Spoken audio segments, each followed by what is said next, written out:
Hey everybody, how we doing today? Beautiful day here in the Florida Keys.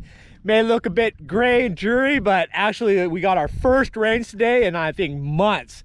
This morning it rained, it had a nice temperature drop, some cool rain, it knocked that humidity and heat away. So very, very nice. So I'm out here in the backcountry, gonna do a little bit of fishing, try to catch some protein. I'm actually gonna try testing a new area. I'm fishing the actual channels where I've been catching the tarpon.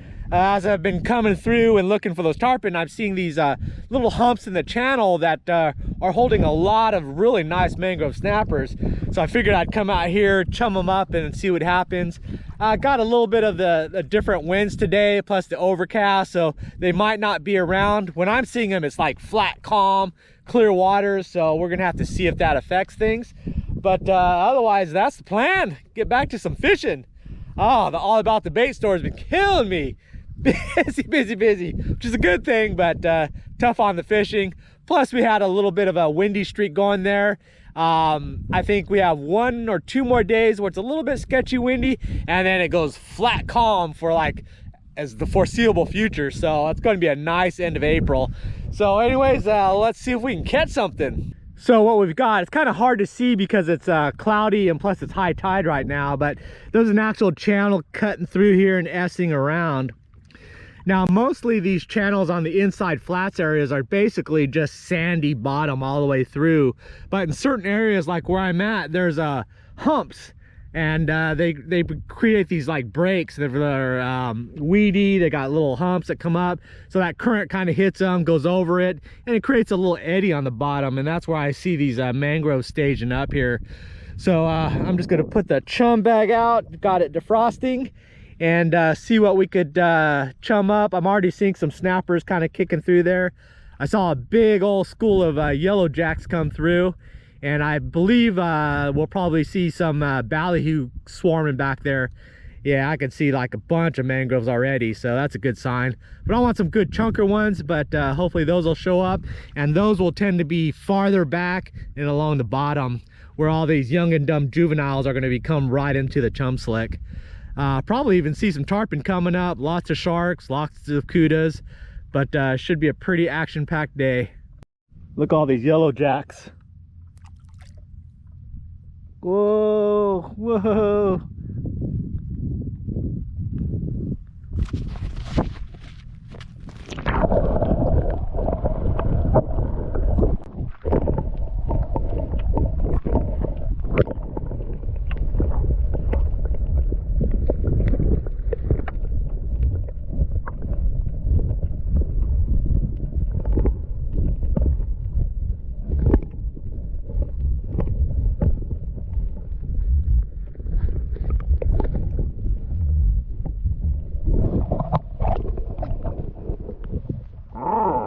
Alright, so our rigs for today. Well, I finally cleaned up my bait catching reel, so that's back in action there. Just got some light trout leader on with a 12 gold bait hook, and then I've got a bunch of ballyhoo coming up in the chum slick, so I'll be using it to catch those. Then I've got the 12-pound Esky, which is like a medium rod. I've just got a 5/0 circle hook, and I'll either drift back ballyhoo chunks, or I've got these frozen popsicle mullet that I could do chunks as well. I don't want to run small baits because there's a ton of smaller mangrove snappers, and I just want bigger ones. And then on the Esky 1520 rod, I've got a knocker rig with a 7/0 circle hook, and just a little bit of an egg sinker, 1 ounce to get the bait down, not a lot of current. And again, I'll put either a live ballyhoo or a big chunk of a mullet on there and put it on the bottom. And then I've got the 20-pound Esky, which I'll probably rig up with a hoagie just in case I see a tarpon swim by. So that's the rigs. All right, we got our first ballyhoo here. That was quick and easy. Got him with the little gold hook and a squid. It's a nice size one, not too big. We just gotta get the hook out, and I've got the other rig set up, and we're gonna put him down through the anal port there.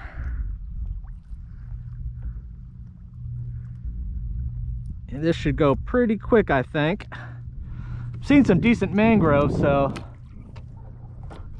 I want to get them into a nice spot here.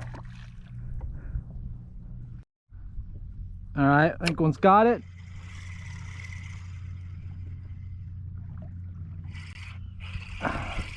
There we go.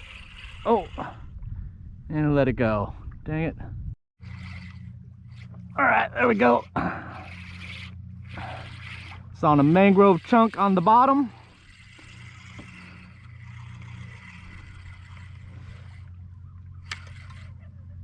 Do. Oh, there we go. That's what we're looking for. But ow, that is our chunkers. Whoa, easy. That's going to be about the average size we're going to be catching, about that 14-inch range. And there's some bigger ones down there, so I'm going to be using some bigger baits for them. But that one's going in the box. And yep, exactly 14s. Those are perfect. Get another one or two or three. All right, so that's the rig we're using there. Just a nice chunk of ballyhoo plug. Knock a rig, get it down the bottom pretty quick. And I want to throw it out there past all these little juvenile guys and get back there where the smarter and bigger ones are at. Just let it hit bottom, keep the bail open, taking it already. Let it run with it because they're big chunks, little hardtails. Letting it run with it, get it down. I think he's eating it. Uh-oh. There we go. Swimming up current. I don't know what that is. It doesn't feel like a mangrove, but it could be just a nice one. Yep, that's a nice mangrove. Ugh. There we go. Yep, another good one. Oh, stay on, stay on. Bam! Very nice. That gets us closer to our 16-incher. Probably in the 15-inch range there. Beautiful. Whoa. Nice chunker.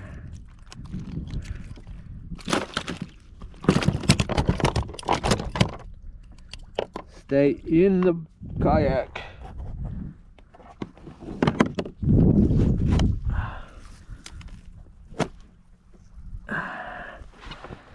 Alright, let's measure you out here real quick. I'm saying 15. Maybe. Yep, 15 inches.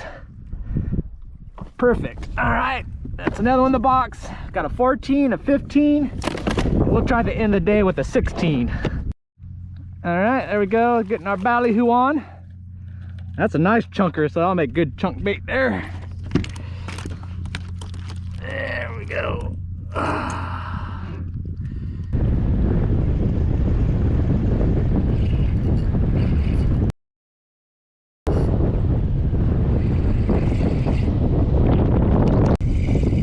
Alright, there we go. I think we got a decent one here.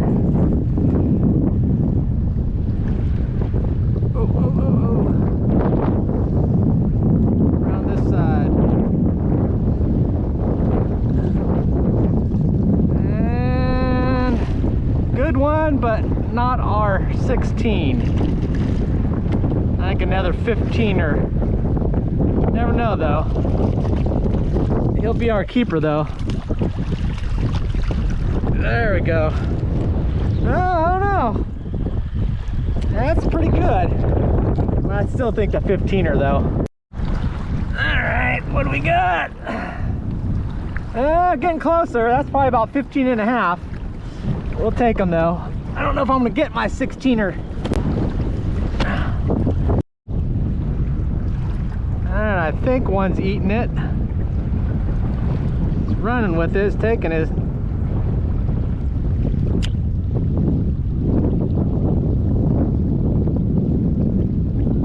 Chomping. If he's got it. There we go. There we go. Get out of the rocks. Get out of the rocks. This could be my 16 pluser.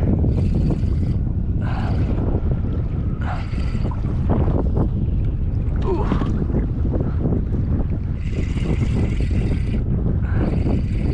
But then again, there's a lot of current.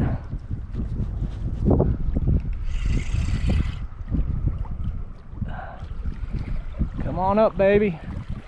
What size are you? It's a mangrove. Is it the one? It's pretty big. It's looking like it. I think it is. Oh, stay on there, baby. Stay on there. Gonna just flick you aboard real quick. Oh, you're hooked really well. I think this is the one. Yeah. That's our baby. Guaranteed. Yes. It's just about ready to pack it in.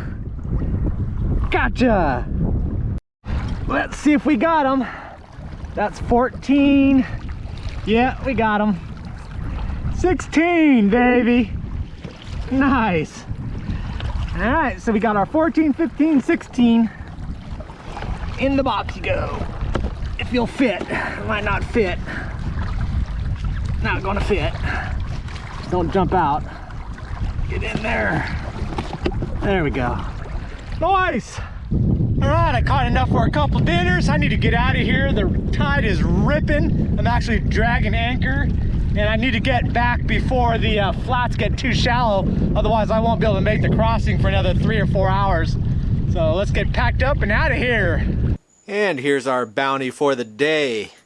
So we got this nice little guy, started off with a 14. Then we got a 15. Then a 15 and a half. And bam, nice 17-incher. All right, we are back. Very successful day. Super happy about that. Ended up getting pretty windy out there, but the bigger factor is that I started noticing how much that current was raging in that channel there. I was dragging anchor, but when that happens, that water level is just sinking really quickly. So I had to get across the flats before I got stuck out there, because it'll get into negative tides these days. So got to be very careful. But I had a very successful trip out there. Definitely picked up my protein. I basically kind of had a gist of what was going on, but the two key takeaways for today were, one, structure. Like I kind of mentioned earlier, those channels are basically just sandy bottoms all the way through. Just think of like a cement canal in the city, just nothing there. But you find those areas where I saw those humps, and there's grasses on them, and there's a lot of deep pivot holes, and they become current breaks, and basically like eddies in a river, where the fish can kind of hang out and not waste a lot of energy. In fact, while I was fishing towards the end there, I noticed a lot of the mangroves just ended up disappearing, and I think the key part of it was that current became so strong that it was difficult for them to keep fighting for it to try to get that chum, where they make that decision, well, maybe it's not worth it to try to fight the current for these little bits of meat coming through there, and they just vanished there. The ballyhoo stayed, but they're just so aerodynamic it didn't affect them as much. The other key factor was it's all about the bait. I had those mullet popsicles, those frozen mullet left over, and I used those chunks, but they were not having it. They would not touch it at all. Had a few little nibbles here and there, probably for some little teenagers, but in general, did not want it. As soon as I got those fresh ballyhoo out there, that was the ticket. I know there were some plus 20-inch mangroves down there, but they definitely weren't hitting the full ballyhoos that I was putting down. But I think if I gave it enough time, some of the bigger, more wary ones would have got those. But they're definitely taking those bigger plugs. Just had to up the size. Normally I would just use probably like a thumb size, and that would be fine with the ballyhoo chunks. But there's so many teenagers and juvenile snappers, it would just been an endless parade of little ones. So I put that bigger plug on there, and that kind of scares those off, and just those bigger ones will key on it. and boom, there we go.